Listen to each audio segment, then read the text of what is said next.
అందరికీ నమస్కారం. రాష్ట్రంలో ఘోర ప్రమాదం. 6గురు కన్నుమూత. 45 మంది. ఈ విషయాలు నేను తెలియాలంటే గనక వీడియోని మీరు కంప్లీట్‌గా చూడండి. అప్పుడే మీకు కంప్లీట్ ఇన్ఫర్మేషన్ ఏంటో అర్థమవుతుంది. అదే విధంగా చాలామంది వీడియో చూస్తున్నారు గానీ లైక్ అని కామెంట్ చేయట్లేదు.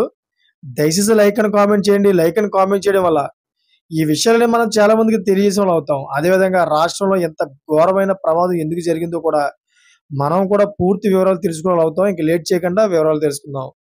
ఫ్రెండ్స్, ఆంధ్రప్రదేశ్‌లోని కర్నూలులో ఘోర రోడ్డు ప్రమాదం చోటు చేసుకుంది. తుగ్గలి మండలం జొన్నగిరి వద్ద ప్రైవేట్ ట్రావెల్ బస్సు బోల్తా పడింది.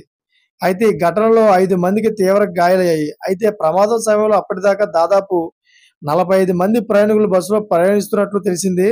ప్రమాదం జరిగిన అనంతరం స్థానికులు గమనించిన గాయపడ్డ వారిని అనంతపురం జిల్లా గుత్తి ఆసుపత్రి తరలించారు. అయితే మహా కుంభమేళకు వెళ్లి తిరిగి వస్తుండగా ఈ ప్రమాదం జరిగినట్టు తెలుస్తోంది. ఇక ఈ బస్సులో ప్రయాణిస్తున్న ప్రయాణికులు అందరూ బళ్ళారికి చెందిన వారిగా సమాచారం.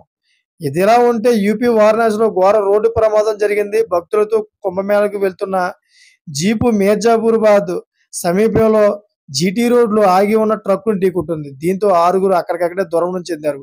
మరో 5గురు తీవ్రంగా గాయపడ్డారు. మృతులంతా కర్ణాటకకు చెందినవారని Mirza Murad police station house officer Ajay Raj Varma తెలిపారు.